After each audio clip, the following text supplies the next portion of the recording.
All right, y'all, I want to talk about my thoughts on this whole FTX thing, this whole Sam Bankman-Fried thing, and basically give my thoughts and opinion on where I believe that all of this is heading. Right? I don't want to talk about what happened. I'm going to touch a little bit on that. We pretty much all know what happened. I want to talk about where I believe this is heading because I don't think it's good. And I'm not typically the type of person that cares about crypto drama in the space. Who tweeted what? Who said what? This crypto did that and rug pull and this and pump and dump. I don't care about that stuff because I'm in here, guys, as a trader. I'm in here to do technical analysis and take advantage of the volatility in order to generate income. My goal, if you follow the channel, is to become more self-sustainable, more self-sufficient. Right? So I take these crypto assets and I use them to accumulate real assets to produce real things like my own food, etc. Okay? But when I am examining now in hindsight what happened with this, it raises a lot of red flags in my mind about where the crypto space in general is headed. And I kind of just want to talk about that a little bit here. Now, FTX, if anybody doesn't really know what happened, long story very short is that FTX is an exchange that came out of nowhere. Basically, they have been endorsed by celebrities. They have been endorsed by mainstream news outlets and stuff like that. CNN, CNBC, Bloomberg, etc. Touted as this really awesome exchange. And what happened was basically they were taking users' money and they were investing it in unknown assets, basically by doing things in the dark. And basically they became completely, they were not liquid at all. And when people went to go withdraw their funds, there were no funds. And the result of that is that many people lost a lot of money that were holding their crypto on this exchange. Billions of dollars were lost. And so after I kind of go through where I think this is all heading, I want to talk also about some ways that you can keep your cryptocurrency safe, right? Because the bottom line is if you have anything on an exchange, that is not safe. The only safe way to store your cryptocurrency is either a paper wallet or a cold wallet. And anything other than that, you have to understand that it is at risk. It's at risk. If you have anything on any exchange, ByBit, Coinbase, FTX, that is not guaranteed, and you need to treat that capital as it could go away tomorrow. And you have to be okay with that. If you're keeping any money on an exchange, you have to be okay with tomorrow it being gone. That's why I'm always withdrawing profits from exchanges. I don't hold any long-term holdings of crypto on exchanges. The only thing I keep on exchanges is stablecoin and or crypto that I am actively trading and or investing or using to buy on spot. And that's it. Or sending to other people. Right? Sending to other people. Now, the exchange went down. People lost billions of dollars. Now, when I start to look into this exchange, a whole bunch of red flags go up. First of all, just looking on their website, they are a little bit into some strange things, right? Like zero carbon. And now, not that there's anything wrong with taking care of the environment, guys. We have to look beyond this whole climate thing to see that who is touting this whole carbon neutral, zero carbon trope, agenda, goal. It's globalist organizations, right? Like the World Economic Forum. And when we look at what's happening in the world during the past few years, it's undeniable that the agendas that have been created during the past decades, we are taking steps in directions to get to a place where the humanity is under extreme control and bondage by a very small centralized group of people where everything you do will be monitored and controlled. And so when you start to see things like climate and carbon removal solutions and stuff like that. Not that there's anything bad with wanting to take care of the climate, but this should send off little red flags in your head saying, who are the people who are really trying to push these agendas? And why is a cryptocurrency exchange focused so much on that, right? Just a red flag. Now, after doing a little more digging, I found out that this dude's mom, Sam Bankman-Fried's mom, is a professor, a law professor at Stanford, and she founded an organization called Mind the Gap, which is basically, it's just a pro-democratic super PAC, right? So not that there's anything wrong with supporting a political party. Let me just say that, right? Personally, I'm not a Democrat, and I'm definitely not a Republican either, right? I tend to be a little bit more apolitical. I believe that the two-party system in the United States is basically just a farce to give the illusion of choice. You can vote for somebody if one party gets in, a few small things change, but the big picture doesn't really change, right? So I don't think that whether it's Democrat or Republican, there's really any difference. My point here is that when we look into this guy's family, not only is his exchange touting these types of, little climate things here and there, but now it turns out that his mom is really into supporting the Democratic Party. And I don't think anybody can deny the fact that, at least right now, the Democratic Party in the United States is very much so a globalist party, right? They are 100% on board with the agendas of the World Economic Forum and things like that. It turns out that this dude's brother, Gabe Bankman-Fried, also happens to be a director at Guarding Against Pandemics, which is very, very interesting. Right? He's the founder and director of Guarding Against Pandemics. He worked on Capitol Hill. And he improved private housing forecasting and resource allocation models that advise Democratic political action committees and large donors giving hundreds of millions of dollars during the 2018 midterm elections. So it's just so interesting to see that this exchange is this guy's family is tied up in donating lots of money to political parties that, in my opinion, and this is just my opinion, but in my opinion, these political parties like the Democratic Party and even the Republican Party, but in this case, they're donating specifically to the Democratic Party. They are hell-bent on bringing to fruition these United Nations agendas that have been around for decades that are going to implement extreme measures of control to all people and take away freedom and liberty from people. It's very strange, right? Even more so, this guy's aunt literally does work for the World Economic Forum. Linda P. Fried, the dean, she's a professor of public health, and she's World Economic Forum. It's just so interesting, right? Now, I did not know this stuff about Sam Bankman-Fried. I didn't even really know who the guy was, honestly, until this whole thing went down, okay? And there's a lot more stuff that we could go into about his family and his connections, but I think that kind of goes beyond the scope of where I want this video to go. But here's my main point in basically talking about all these things, right? Why am I bringing up all this stuff?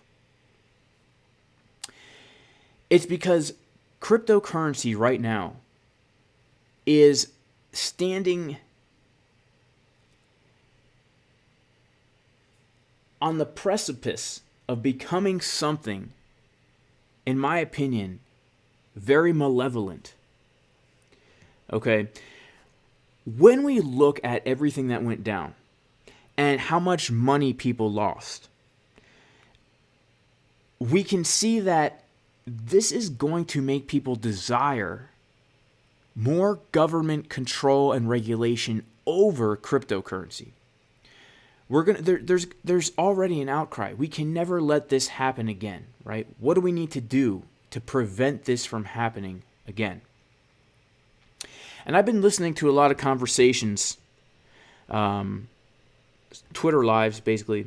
Yesterday in the VIP live stream, we were listening to CZ from Binance basically talk about how he said this, quote, "We are also trying to form an industry association, a global industry association of the big players in the crypto space, right? A centralization, a coming together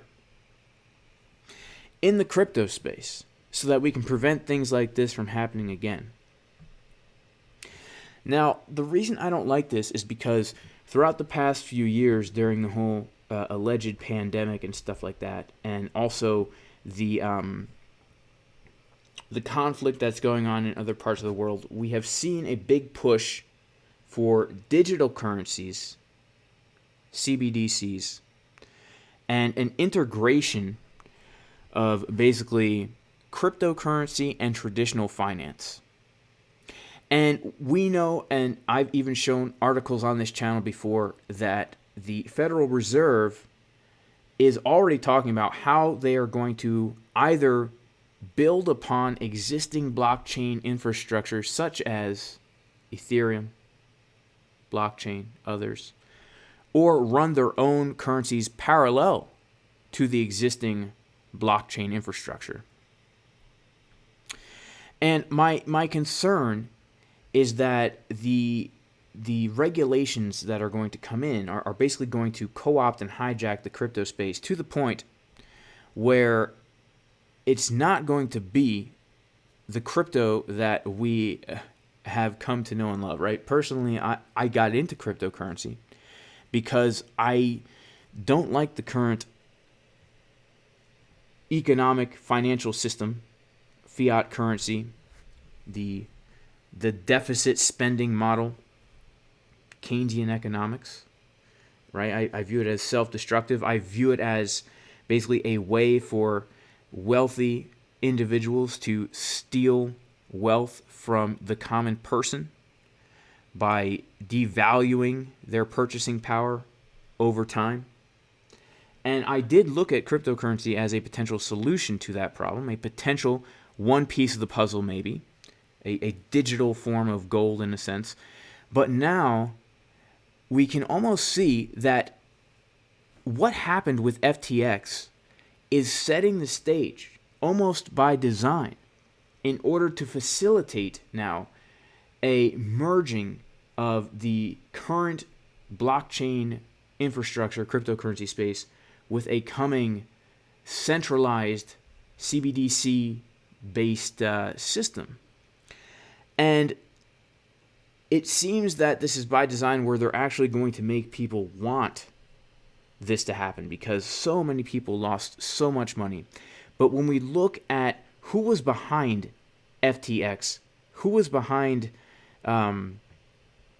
this whole collapse, it's the same people that are trying to bring in this centralized system of CBDCs, which, by the way, is going to lead to extreme amounts of control, because what is going to happen is, if you don't agree with certain things, if you don't uphold certain philosophies or principles, if you don't toe the line, then they could turn off your currency. They could put you in a geofence where your currency can only work in certain areas or on certain products, right?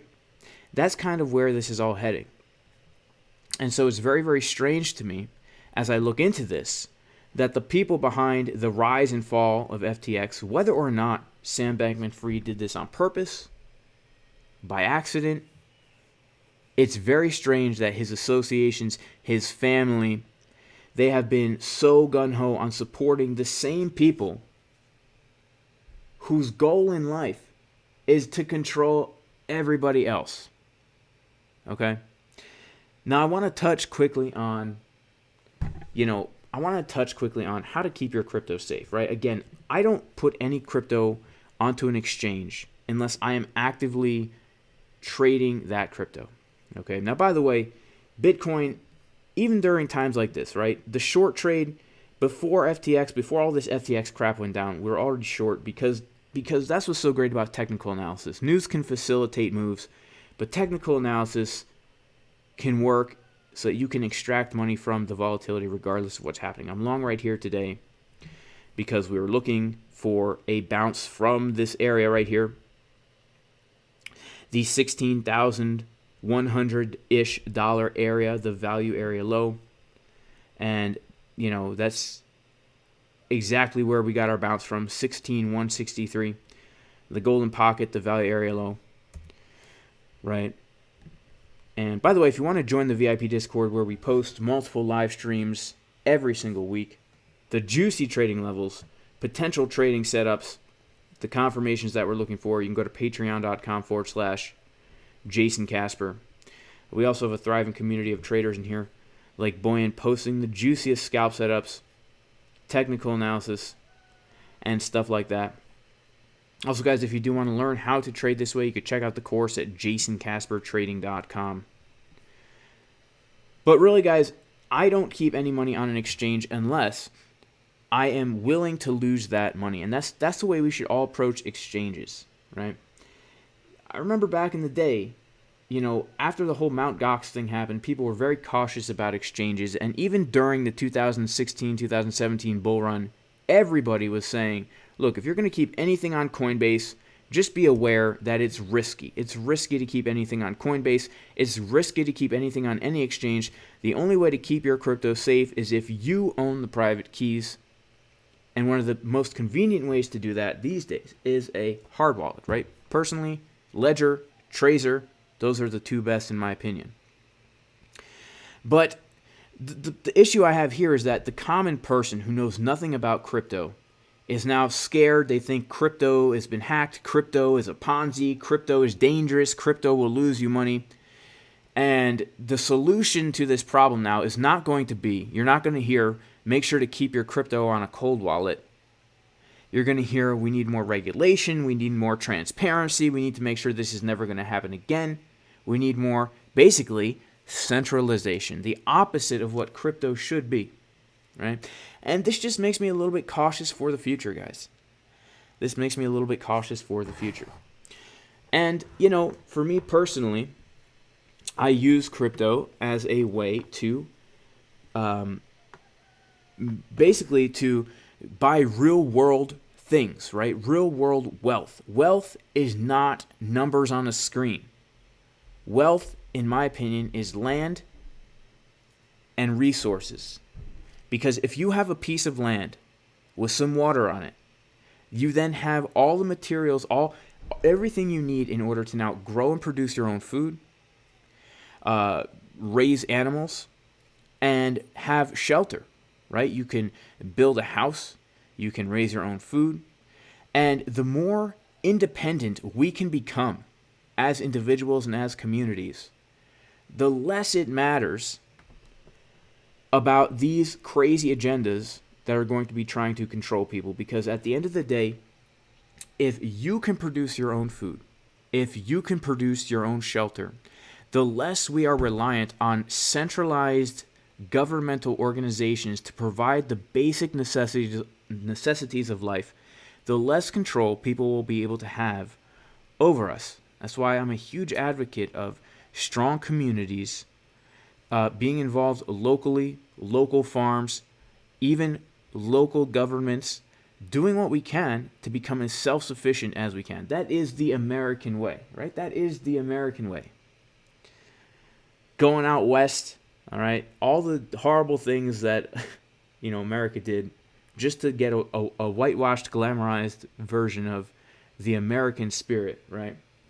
Being out there, not relying on anybody for anything, doing everything yourself, and if you die, you die. That's what freedom is, guys. Doing it yourself, taking responsibility for your own actions, taking responsibility for your own family, fearing God, trusting in Him for your sustenance instead of the government, right? That's what we have to get back to. And if we can get back to that, if more people can take on this mindset, then the organizations that are trying to basically control everybody, they're not going to have the power to do so, because people aren't going to want the control. That's the issue. People want the control. After this whole FTX thing, people want more regulation because it's safe, right? Because it's safe, right? It's safe, guys. Anyway, that's all I want to say, right? God bless everybody. I pray that everyone is super blessed in the name of Jesus the Messiah. And at the end of the day, you know, all I can really do is trust in the Lord and, you know, trust that Jesus came to give us life and to give us life more abundantly. I know not everyone is religious, but that is my hope in life. Yeah, that's all I want to say, guys. Have a good one. I'll see you in the next video. Peace.